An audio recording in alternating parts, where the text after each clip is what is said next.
Parsha Pairings with Jeff and Sherry. I'm Jeff Friedlander. And I'm Sherry, and we're so glad you've joined us today. Please do go out to our YouTube channel and subscribe, and be sure to click the little bell so you'll be notified every time we upload a new video. That's B1 Ministries. You can also download our app so you're up to date on everything that's going on, and every time we post a new video, you'll also see it there as well. That's right.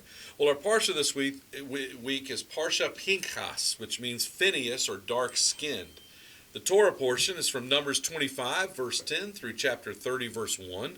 The Haftorah is Jeremiah chapter 1, verse 1 through chapter 2, verse 3, which is the calling of Jeremiah. And the Brit Hadashah, or the apostolic writings, are John chapter 2, verse 13 through 22, which is where Yeshua turns over the tables in the temple, and Romans chapter 11, verse 2 through 32, where Paul reaffirms the promise that Israel will not be forsaken, but will be restored and saved in the end of days. Amen. So in chapter 25, verse 10, we pick up this Parsha, and there's a quick little connection to last week's Parsha. Right.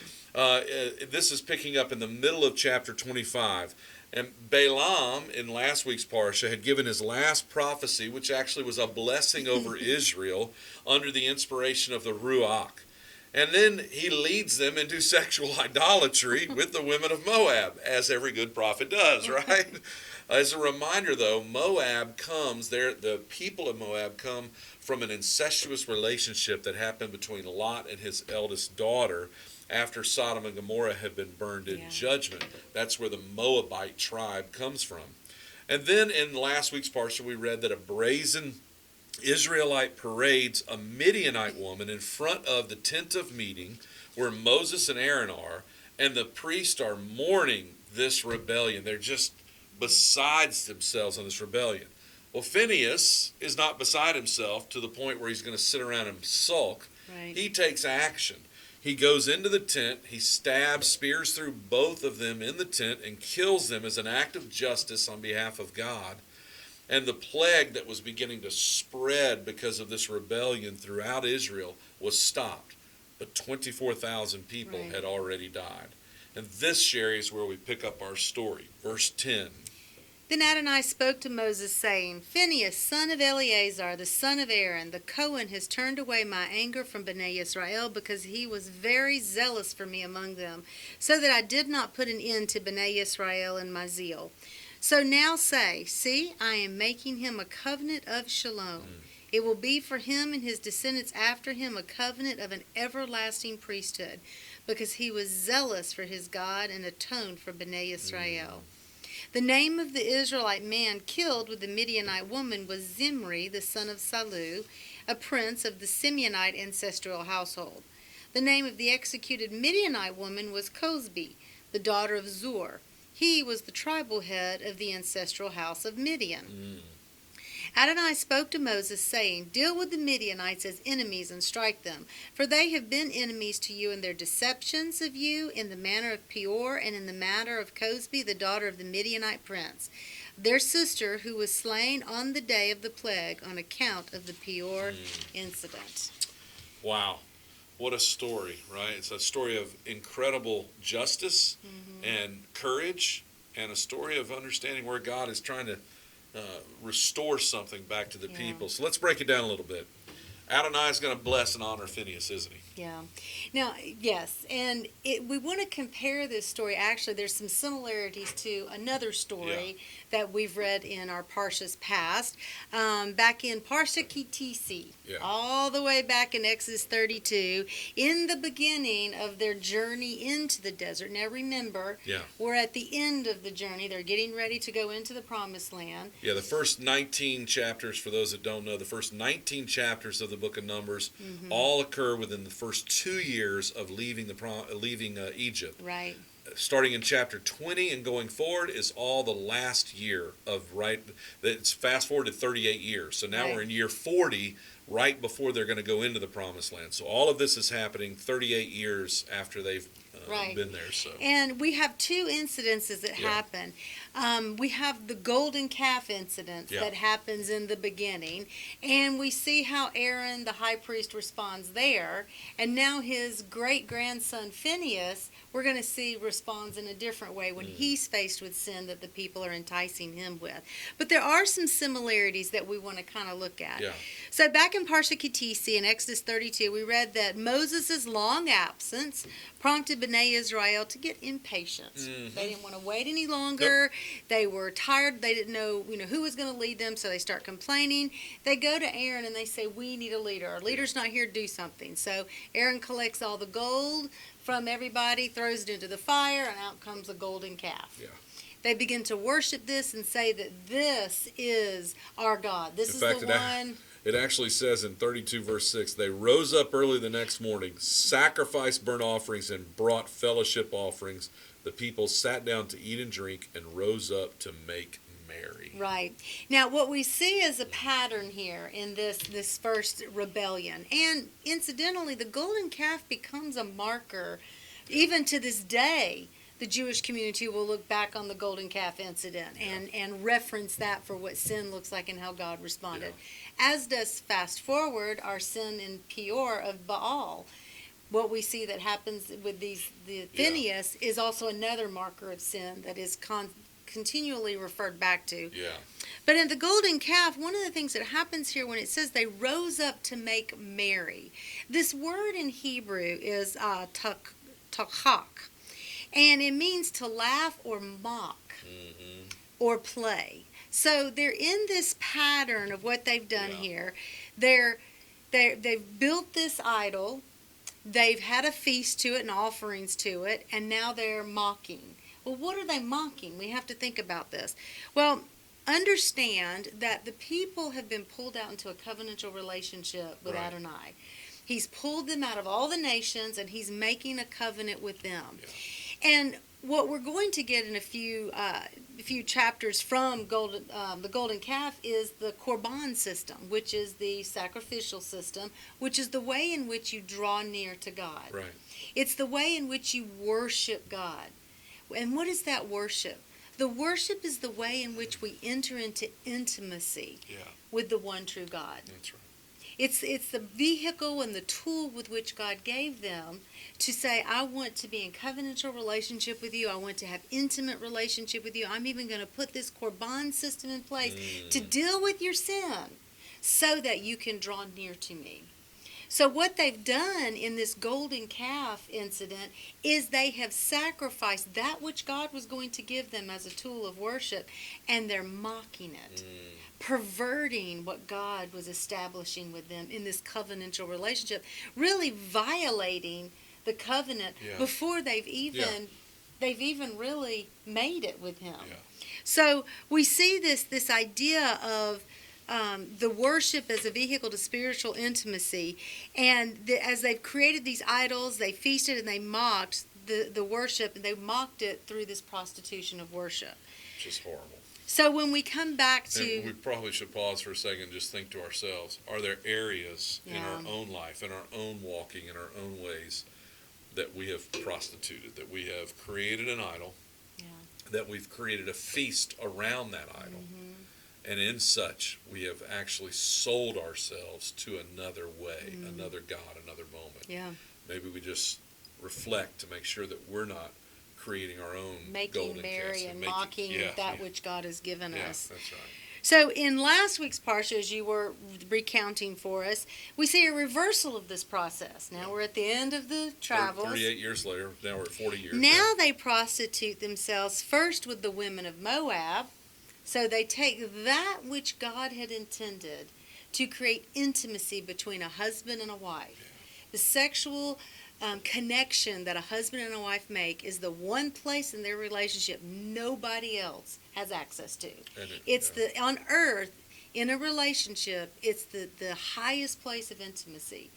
And now they pervert that. Yeah. That with which God gave, now they're doing another perversion of intimacy. And we've just seen that in our society at such a high level. In fact, if you study any kind of, Sherry and I love history, so we look at a lot of historical things, but if you study any kind of historical worldview, you find out that moral failure almost always begins or leads very quickly to sexual perversion of some sort.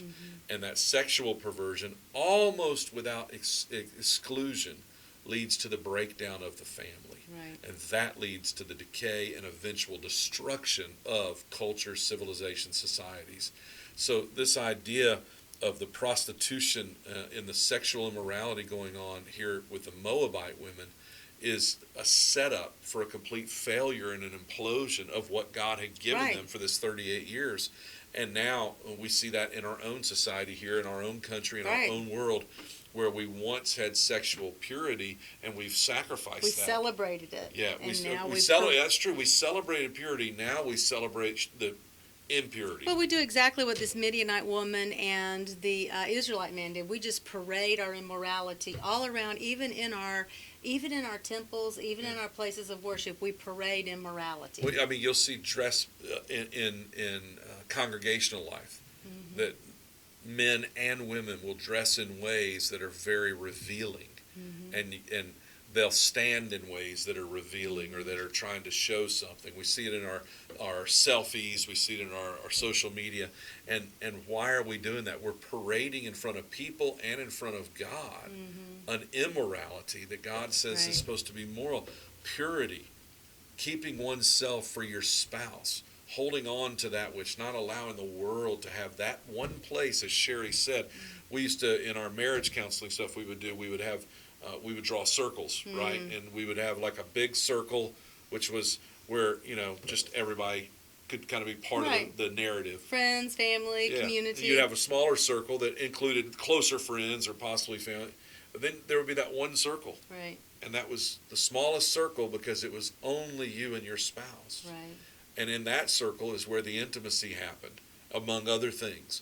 And so when you violate that, when we violate that as a marriage, we create huge problems. But worse, when we promote it Right. as though it's a good thing, we implode society. Well, and this is why there's such an outrage, and there should be, against the validating a homosexual relationship, because that is a violation of the intimate relationship with which God ordained between a man and a woman. And we parade all of these perversions before our pulpits. Yeah. What we can learn from this parsha is the reaction of Phineas, though. Because the reaction of Phineas is what captures God's heart. Phineas, unlike his predecessor, grandfather Aaron, doesn't participate. He sees it, he rises up, and he takes action. Yeah. He takes quick action in a very demonstrative act to eradicate this perversion. Yeah. And from this is where we see that God blesses him with that covenant of peace, shalom, not only for himself, but for his children's children, for the descendants coming after him. Now, just as a disclaimer and for the record, we, Sherry and I, do not advocate spearing people to death who are committing some kind of sexual immorality. That is not our call, and we don't permit that, nor do we promote that. There is some behind-the-scenes understanding of what was going on here, because there was a plague running loose because this was not being stopped. If this gets stopped, people survive. So 24,000 people had already died because this sin was allowed to be permeating. And I don't want to be too specific, but I'm just going to let you kind of think it through. In the last 40, 50 years, have there been any plagues that have attached themselves to society around the world due to immoralities? And what would have happened had we stopped the immorality?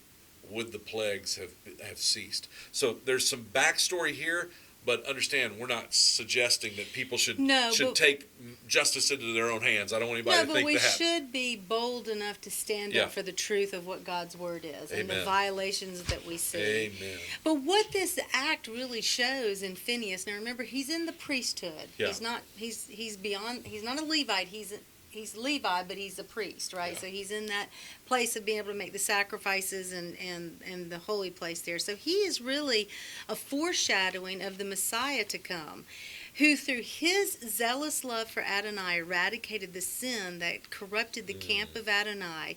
And the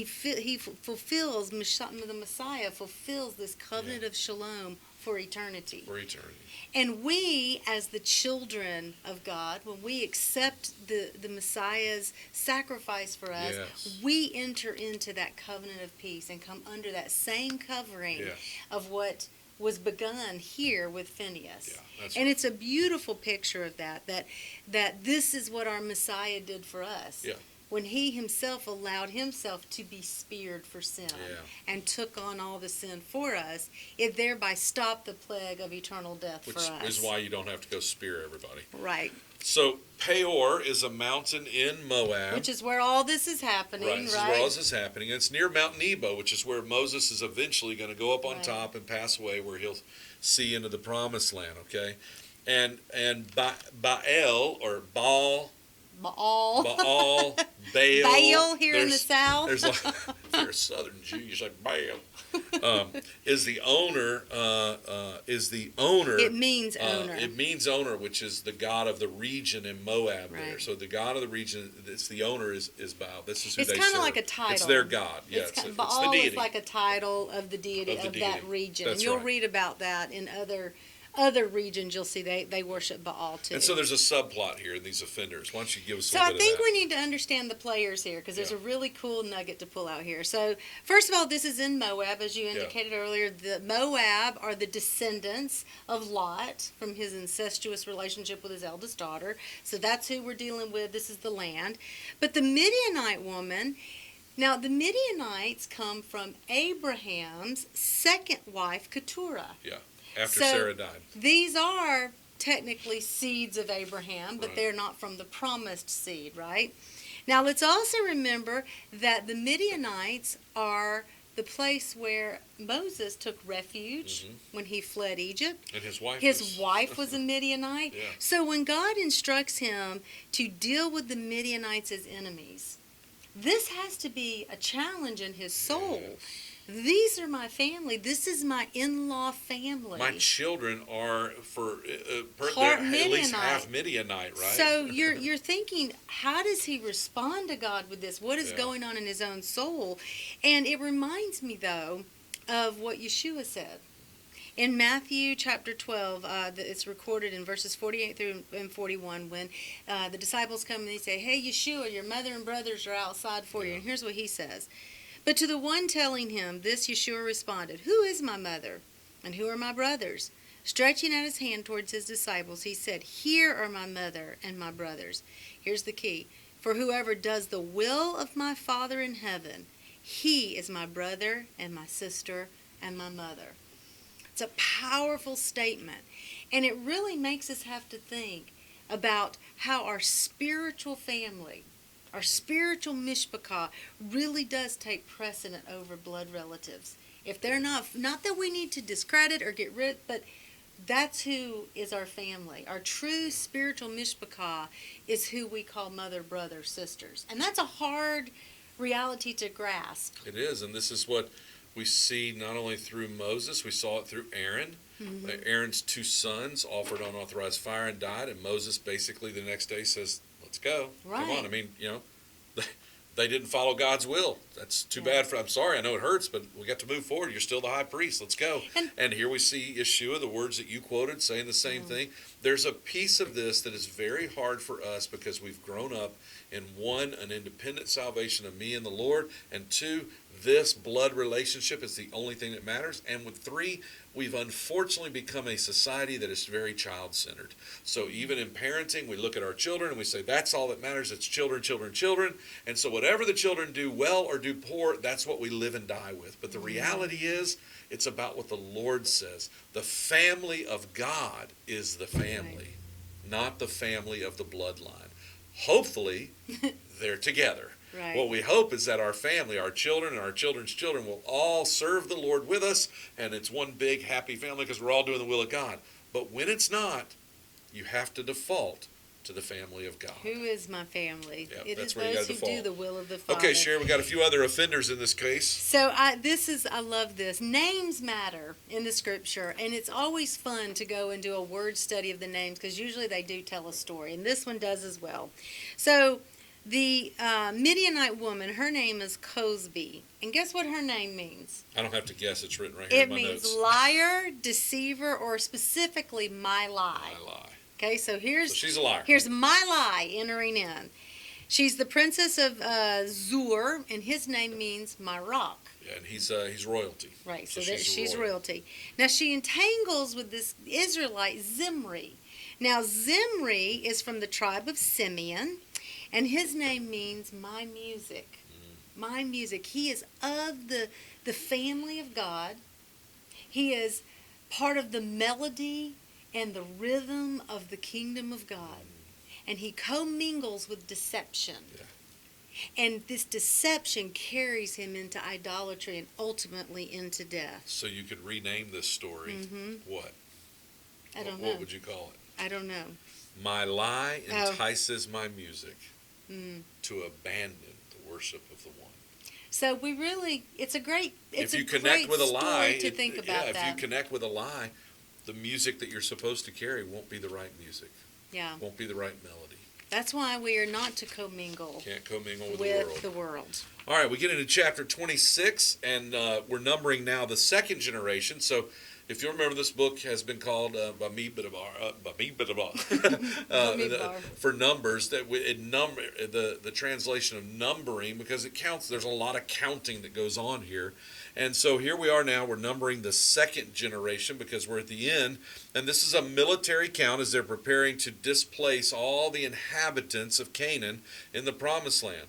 But this count is connected to the size of the land for each tribe. So God is saying, okay, I'm going to count the number of people for this tribe, and that's going to help determine their geographic location, their parameters. Okay? So it's a military count, so we're counting the men. We'll do a quick summary on a couple notes here of just some interesting percentages, right? Yeah, so something to remember, God had told the children of the ones that came out of Egypt originally, y'all aren't getting in the promised land because you're so rebellious, right? When the spy incident happened.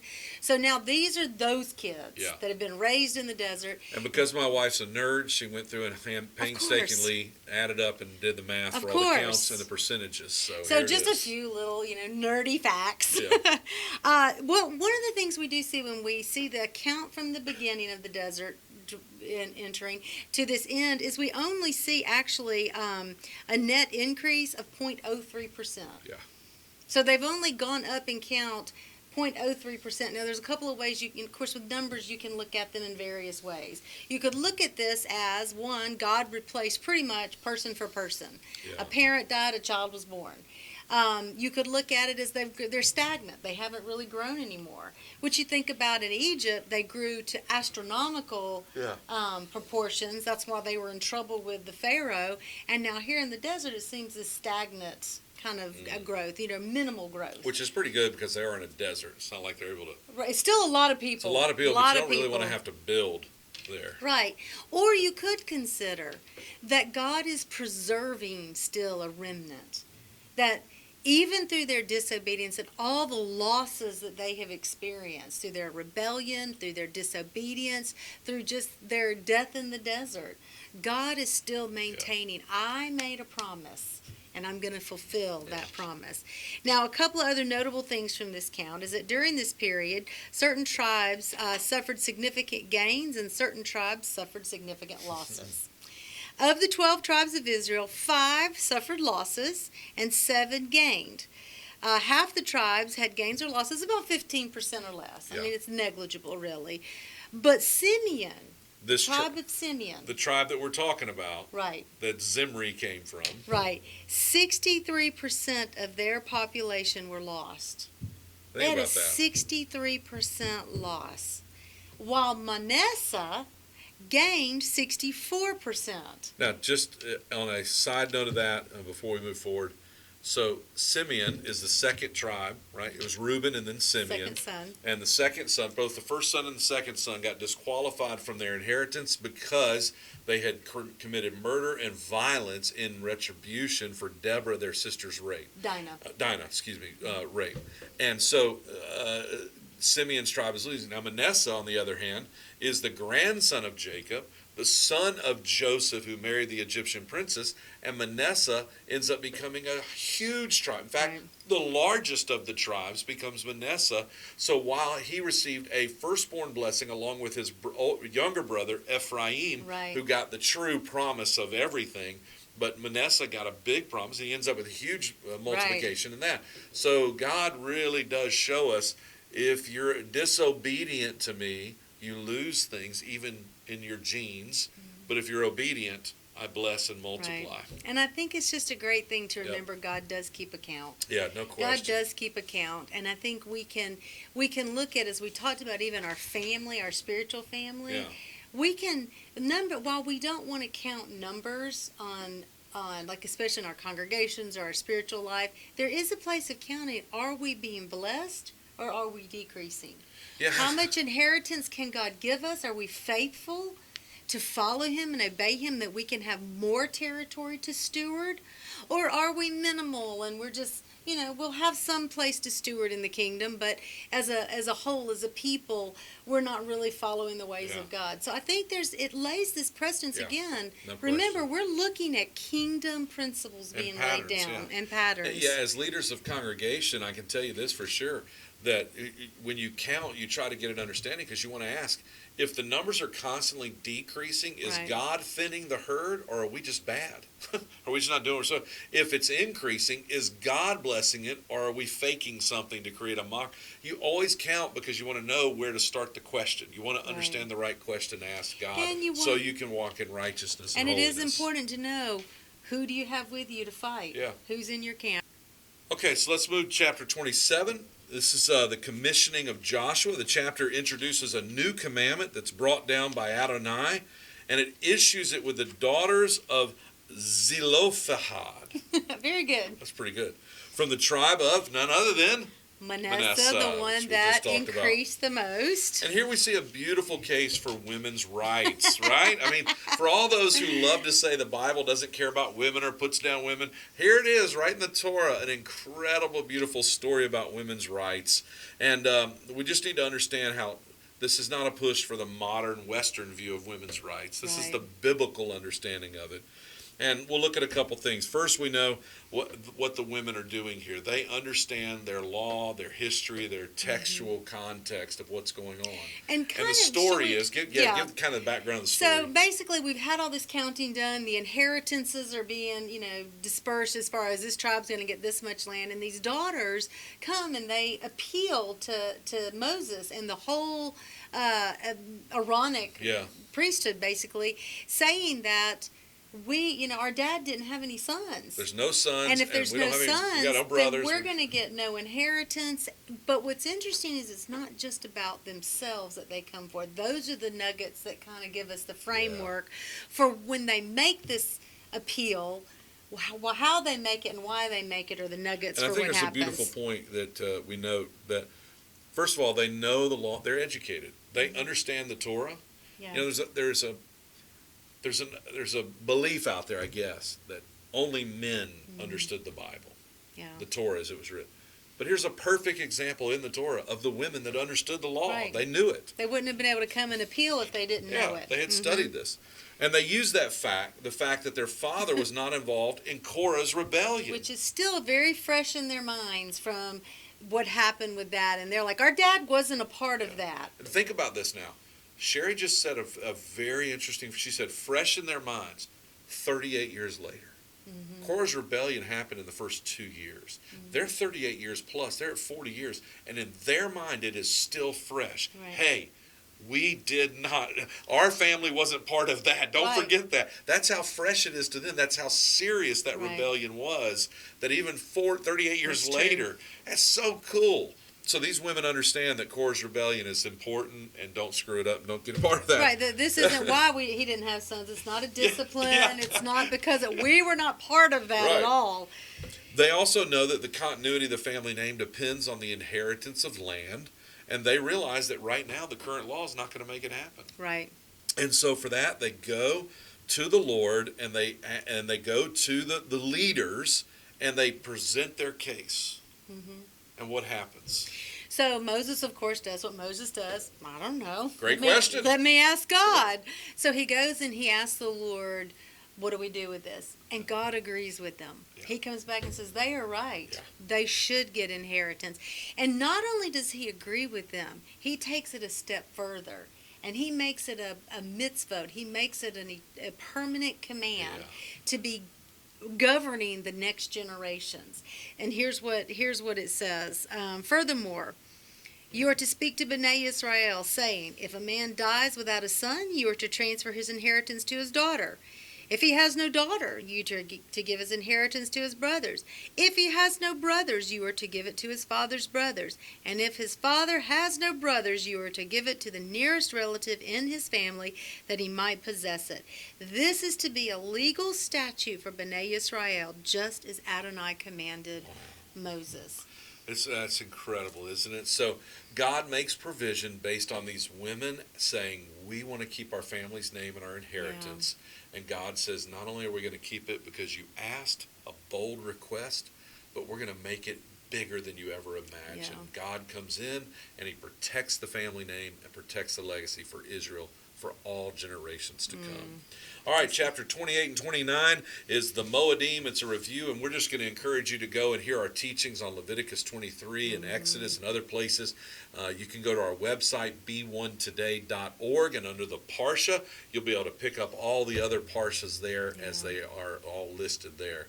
And we want to thank you guys. Do you have any final comments you want to say before we close? No, I think this All is right. good. Well, thank you all so much for watching. God bless you. And until next time, shalom. Shalom.